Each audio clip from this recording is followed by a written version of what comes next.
मित्रांनो, माझं नाव विलास आहे आणि माझं वय 22 आहे. ही गोष्ट माझी आणि आमच्या गल्लीतल्या किराणा दुकानवाल्या काकूची आहे. कोरोनाचा काळ चालू होता. त्यावेळेस सगळीकडे लॉकडाऊन झाले होते. आमच्या गल्लीच्या कोपऱ्यावरच एक किराणा मालाचे दुकान होते. ती किराणा मालाची दुकान एक काकू तिचे सासूसोबत चालवत होती. घरातले कोणतेही सामान आणायचं म्हटलं की त्या किराणा मालाच्या दुकानातूनच मी आणत होतो. त्या काकू सुगंधा होत्या आणि त्यांचे वय जवळपास 33 वर्ष होते. ती दिसायला खूपच सुंदर होते. उभा चेहरा, रंग गोरा, लांब केस. ती काकू नेहमी साडी घालत होती. साडीमध्ये त्या काकूंचे शरीर खूपच सुंदर आणि आकर्षक वाटत होते. सुरुवातीला तर त्या काकूबद्दल माझ्या मनात कोणतेही त्यांचे विचार नव्हते, पण दुकानावर जेव्हा माझं सारखं येणं जाणं चालू झाले, तेव्हा त्या काकूंना बघून माझ्या मनात एक वेगळाच फिलिंग येत होत्या.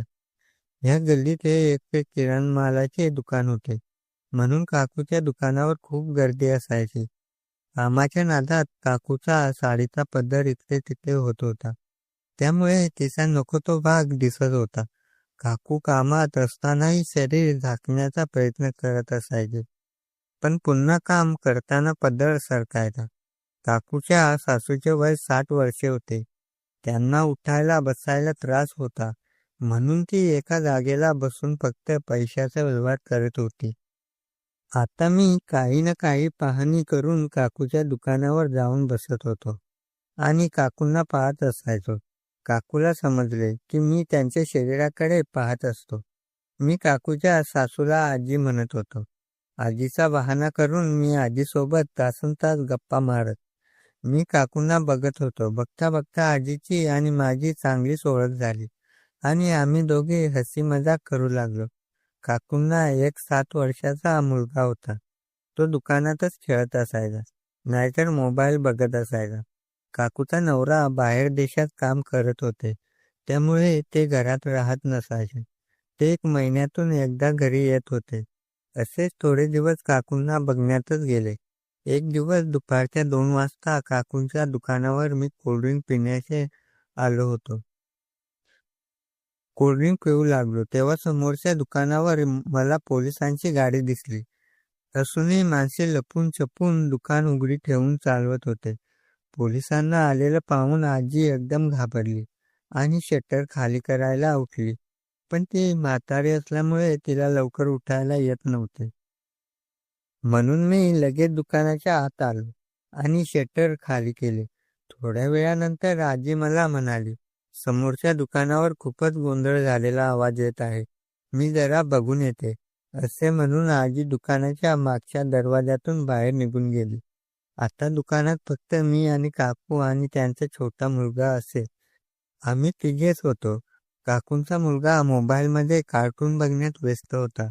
मी आता काकूंसोबत गप्पा मारायला चालू केले. काकू माझ्या समोरच खुर्चीवर बसले होते. त्यांच्याशी बोलता बोलता माझं लक्ष सारखं त्यांच्या शरीराकडे जात होते. त्यांचे मादक आणि भरगत शरीर बघून मी तर वेडा झालो. त्यावेळेस काकूंनी पारदर्शी काळ्या कलरची साडी घातली होती. साडी पारदर्शी असल्यामुळे काकूंचे गोरे शरीर उठून दिसत होते. काकूंचे पोट, कमर हे खूप उठून दिसत होते. माझे लक्ष सारखे तिथे जात असलेल्या काकूंना समजले की मी त्यांच्या शरीराला थोडे जास्तच बघत आहे. तेव्हा काकूने बाजूच्या ठेवलेली ओढणी अंगावर घेतली.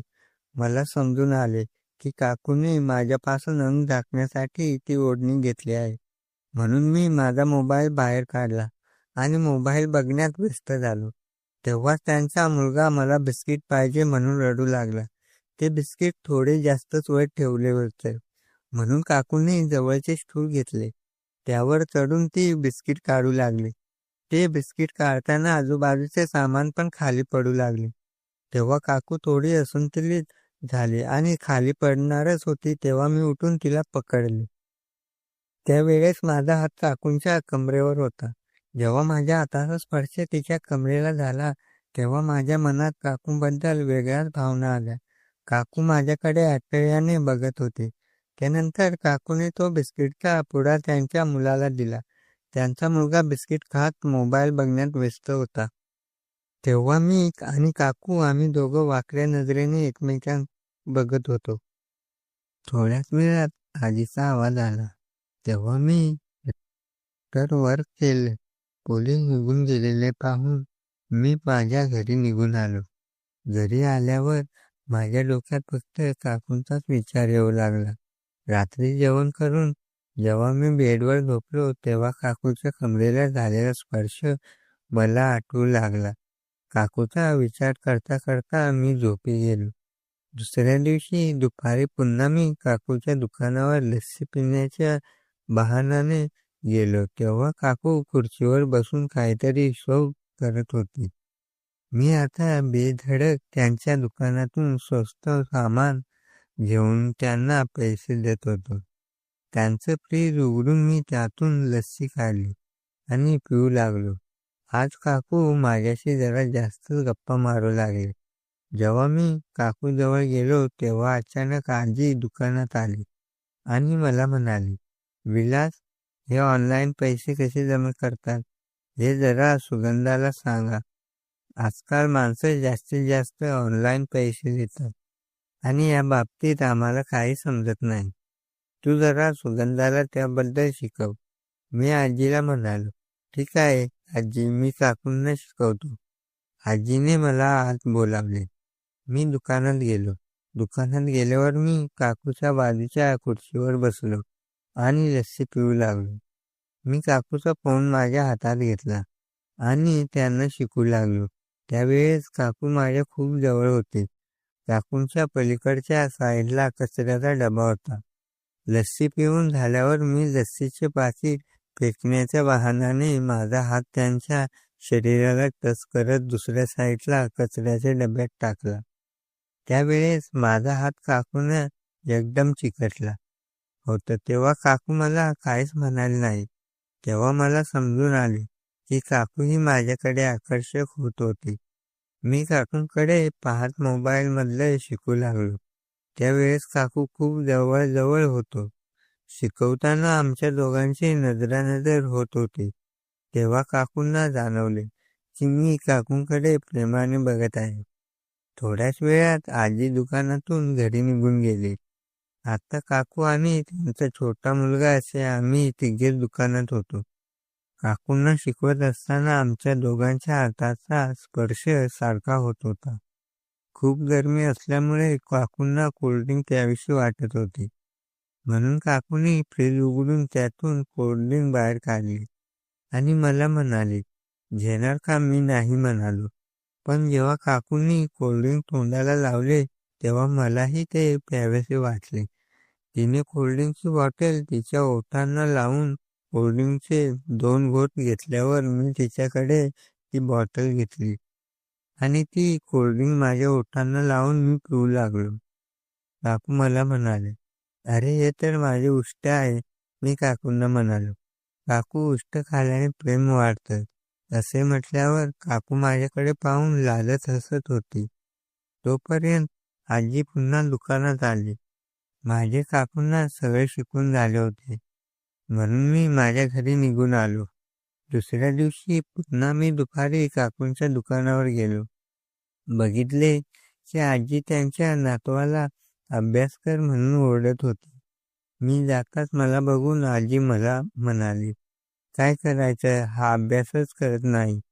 तेव्हा मी आजीला म्हणालो, "आजी, तुम्ही काही काळजी करू नका, मी त्याला शिकवेन." ते ऐकून आजी आणि काकू दोघेही तयार झाले. दुसऱ्या दिवसापासून मी काकूच्या मुलाला शिकवण्यासाठी त्यांच्या घरी जाऊ लागलो. रूममध्ये काकू माझ्यासाठी कधी सरबत तर कधी कॉफी घेऊन येत होती. त्या बहाण्याने काकूसोबत गप्पा पण मारू होते. आजी दुकानातच बसत होते. असेच काही दिवस निघून गेले. एक दिवस मजाकमध्ये मी काकूला म्हणालो, "काकू, पवनला खेळायला अजून एक भाऊ नाही तर बहीण पाहिजे. त्याला एकट्याला करमत नसेल ना, अजून एक बाळ होऊ द्या." तेव्हाच काकू म्हणाले, "हो, माणसांना नुसतं म्हणायला तेवढे येतं, पण पोरांना सांभाळायचं तर आम्हालाच आहे ना. तुझं लग्न झाल्यावर तुला समजेल की एखादं मूल सांभाळणं म्हणजे किती अवघड गोष्ट आहे." तेव्हाच मी काकूंना म्हणालो, काकू, जर माझं लग्न झालं असतं ना, तर माझ्या बायकोला प्रत्येक वर्षाला बाळ झालं असतं. तेव्हा काकू हसून किचनमध्ये निघून गेली. मी त्यांच्या मुलाला वॉशरूमला जाऊन येतो असं सांगून काकूच्या मागे मागे किचनमध्ये निघून आलो. तेव्हाच काकू घाबरून मला विचारले, काय झालं, काय पाहिजे का? तेव्हा मी काकूला म्हणालो, हो काकू, मला पाणी पाहिजे होतं. ठीक आहे, असं म्हणून काकूंनी एक ग्लास पाणी दिले. तेव्हाच मी काकूला म्हणालो, काकू, मस्त एक चहा बनवा ना. तेव्हा काकू मला म्हणाले, उद्यापासून तू स्वतः दूध घेऊन येत जा, आता दूध संपले आहे. तेव्हा मी काकूला म्हणालो, तुमच्याकडे आहे ना, त्या दुधाचा चहा बनवून द्या ना. माझी गोष्ट ऐकून काकू एकदम थकीत होऊन माझ्याकडे पाहू लागले. तेव्हा मी इकडे तिकडे बघितले. कोणी नसलेलं पाहून काकूंजवळ गेलो आणि हिंमत करून काकूच्या कमरेला पकडून माझ्याजवळ एकदम जोरात ओढले. तेव्हाच बाहेरून आजीचा आवाज आला. म्हणून आम्ही दोघे लगेच एकमेकांपासून दूर झालो. काकू दुकानात गेली. थोडा वेळ मी किचनमध्ये काकूंची वाट पाहत उभा राहिलो. तेव्हाच काकूंचा मुलगाही किचनमध्ये पळत आला. त्याला घेऊन मी पुन्हा रूममध्ये गेलो आणि त्याला अभ्यास शिकवू लागलो. जेव्हा मी माझ्या घरी जाऊ लागलो, तेव्हा मी पाहिले की काकू लाजत माझ्याकडे बघत होते. मी काकूंकडे गेलो आणि काकूंना म्हणालो, मग काकू, बाळाबद्दल काय विचार केलात? तेव्हा काकू म्हणाले, बाळाबद्दल विचार करायला त्याचे पप्पा तर इथे पाहिजेत ना. ते कामासाठी म्हणून 2-2 महिने घराबाहेर राहतात. मग कशी होणार बाळ? तेव्हा मी काकूला म्हणालो, तुम्ही काही काळजी करू नका, मी आहे ना. तेव्हाच आजी घरात आली आणि मी काकूंपासून दूर झालो. त्यानंतर मी माझ्या घरी निघून आलो. तेव्हा माझ्या डोक्यात फक्त काकूंचा विचार येत होता. दुसऱ्या दिवशी पुन्हा मी काकूच्या मुलाला अभ्यास शिकवायला त्याच्या घरी गेलो. थोडा वेळ त्यांच्या मुलाला शिकवले आणि त्यांच्या हातात माझा मोबाईल दिला. तो व्हिडिओ बघण्यात व्यस्त झाला. तेव्हा मी किचनमध्ये आलो. किचनमध्ये काकू काम करत होते. पाठीमागून मी काकूंना पकडले.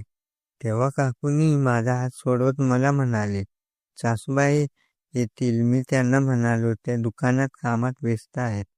तेव्हा ती म्हणाली, पवन येईल. मी म्हणालो, पवनच्या हातात मी मोबाईल दिलाय, तो मोबाईल बघण्यात बिझी आहे. त्यानंतर मी काकूंना एकदम जवळ घेतले. आम्ही दोघे एकदम जवळ होतो. आता काकूंच्या श्वासाची गरमी मला भासत होती. मी काकूंना म्हणाले, काकू, आता मला राहत नाही. तेव्हा काकू म्हणाले, हा विलास, मला पण आता नाही राहत. त्यानंतर मी काकूवर प्रेम करायला चालू केले.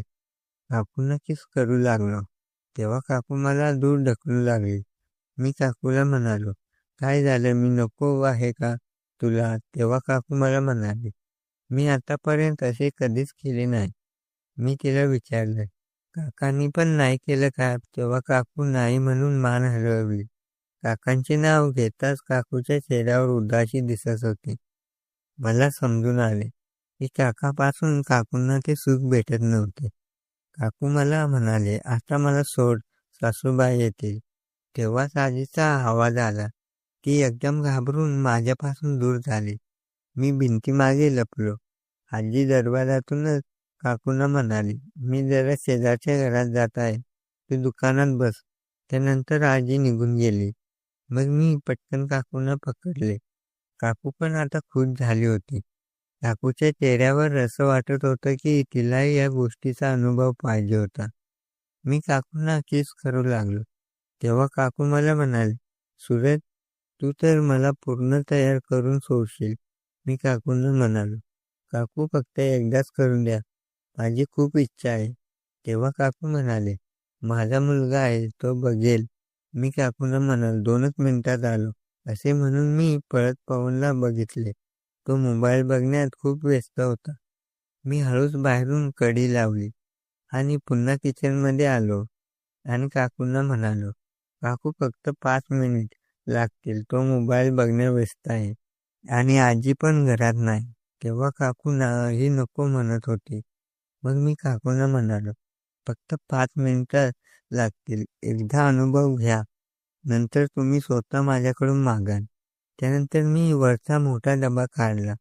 काकूचा एक पाय डब्यावर ठेवला आणि दुसरा पाय खाली जमिनीवर आणि मी माझं काम करायला चालू केले.